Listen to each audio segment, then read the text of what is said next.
November 25, 1988. 8:47 p.m. Misato, Saitama Prefecture, Japan. A 17-year-old girl named Junko Furuta is riding her bicycle home from her part-time job at a plastic molding factory. She has been working to save money for a graduation trip. She is 3 days past her birthday. She is 5 months from graduation. She is 2 minutes from the rest of her life. A boy named Shinji Minato kicks her off her bicycle. A second boy, Hiroshi Mayano, approaches with concern. He offers to walk her home. He has Yakuza connections. She has never heard his name. 44 days later, she will be dead. Her body will be found in a 55-gallon oil drum filled with concrete. Her killers will serve sentences ranging from 5 to 20 years. As of 2025, they are all free men. This is not a cold case. This is a case that was solved immediately, prosecuted thoroughly, and concluded with a verdict that made a nation question what justice means when the criminals are children and the crime is unimaginable. Welcome to Blackscreen Briefings. Tonight, the concrete encased high school girl murder case. The 44 days of Junko Furuta. Hiroshi Mayano was 18 years old. He had been rejected by Junko Furuta a week earlier. He had never been rejected before. He was connected to organized crime. He was accustomed to fear. He was not accustomed to know. At 3 a.m., Mayano and his 3 accomplices Minato, 17, Joe Ogura, 17, and Yasushi Watanabe, 17 took Junko to a hotel. They raped her repeatedly. They threatened to kill her family if she resisted. They forced her to call her parents and tell them she had run away and was safe. Her mother believed the call. Her mother stopped looking. The police filed a missing persons report that would remain open for 44 days while Junko Furuta was held in the Minato family home in Adachi, Tokyo, less than 10 miles from where she was abducted. The Minato family knew she was there. They later claimed they were afraid of their son's violent temper and his Yakuza associations. They heard screaming. They saw a girl who could not walk properly. They did not call the police. Day 1 established the pattern. Starvation, rape, beatings with iron rods, burning with cigarette lighters, forced consumption of live cockroaches, forced consumption of her own urine, foreign objects inserted into her body, a still-lit light bulb, a bottle, fireworks. She was forced to pose as Minato's girlfriend when his parents were present. She was forced to strip and dance when they were not. She was forced to masturbate while they watched. She was forced to count the hours until the next torture. By day 11, December 1st, the torture had evolved. Her face was held against the concrete floor and jumped upon. Her hands were tied to the ceiling and her body was used as a punching bag until her internal organs bled into her mouth. Her nose was filled with so much blood she could only breathe through her mouth. Dumbbells were dropped onto her stomach. She vomited when she tried to drink water because her stomach could no longer accept it. She attempted to escape. She reached a telephone. She dialed the police. Mayano caught her before she could speak.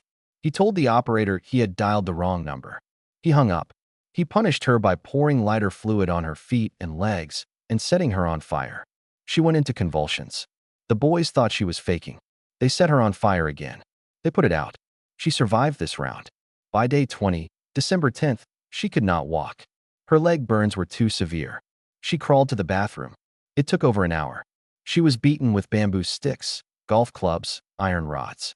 Fireworks were inserted into her anus and ignited. Her hands were smashed with weights. Her fingernails were cracked. She was forced to sleep on the balcony in winter. She was forced to insert skewers of grilled chicken into her own vagina and anus, causing bleeding. She was still alive. She was still conscious. She was still 17 years old. Day 30, December 20th. Hot wax dripped onto her face. Her eyelids were burned with a cigarette lighter. She was stabbed with hundreds of sewing needles in her chest area. Her left nipple was cut and destroyed with pliers. Another hot light bulb was inserted into her vagina and moved around until it broke inside her. She bled heavily from scissors insertion. She could not urinate properly. Her eardrums were severely damaged. Her brain had reduced in size from trauma. She was raped over 400 times by the 4 main perpetrators and approximately 100 additional men they invited to the house. She was naked for the majority of her captivity. She was forced to consume her own feces and the feces of her captors. She was forced to lick the floor of the bathroom. By day 40, she was begging her torturers to kill her. She could not move from the floor. Her body was mutilated beyond recognition. Her face was swollen to the point that she was unidentifiable. Her wounds emitted a foul odor. She was still conscious. January 4th, 1989. Day 44. Minato lost a game of mahjong. He was angry. He decided to take his frustration out on Junko. They beat her mutilated body with an iron barbell for 2 hours. They poured lighter fluid on her legs, arms, face, and stomach. They set her on fire. They put candles on her eyelid. They dropped the barbell on her stomach repeatedly. They punched her until she fell onto a stereo unit and convulsed. They continued beating her. Junko Furuta died later that day. She was 17 years old. She had been alive for 44 days of continuous torture. She had been conscious for the majority of it. The boys were afraid of being charged with murder. They purchased a 55-gallon oil drum. They placed her body inside.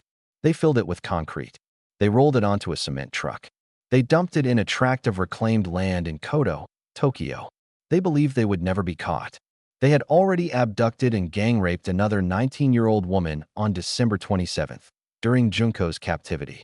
They had already been reported to the police by one boy who saw Junko and was ignored when officers accepted the family's denial. They had already survived 44 days of atrocity without consequence.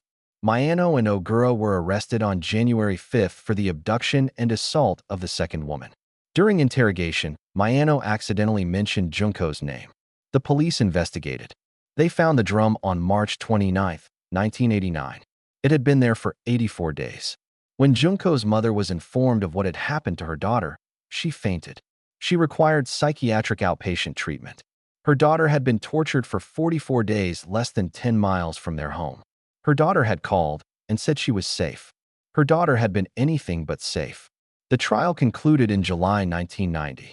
All 4 perpetrators pled guilty to bodily injury resulting in death. The prosecution sought life sentences. The defense argued the boys were immature and lacked guidance. The court considered their ages. The court considered their futures. Hiroshi Minato, 20 years. Nobuharu Minato, 5 to 9 years. Released 1998. Joe Ogura, 5 to 10 years. Released 1999. Died 2022. Yasushi Watanabe, 5 to 7 years. Released 1996. Died 2021. Mayano's parents sold their home to pay 50 million yen in compensation to Junko's family. Mayano was arrested again in 2013 for bank fraud. He was not charged. He changed his name to Yokoyama. He is free. Minato was arrested in 2018 for attempted murder. He was sentenced to 1 year and 6 months. He is free. Ogura changed his name to Kamisaku. He returned to organized crime. He assaulted a friend in 2004 and served 4 more years. He died in 2022.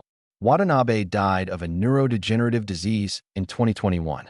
As of 2025, 2 of the 4 main perpetrators are still alive and free.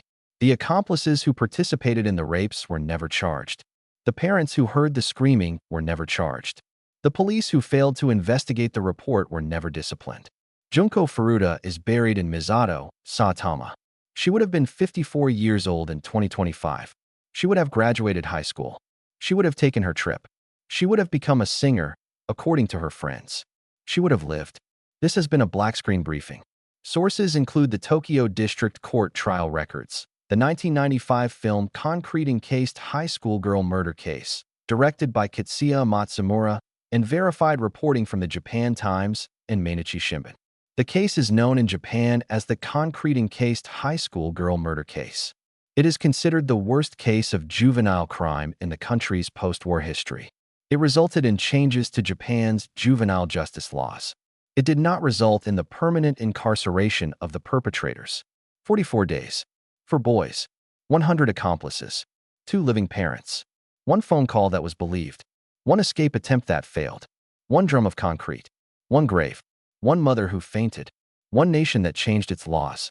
For sentences that ended. 2 men who still walk free. I'm your narrator. Until the next briefing.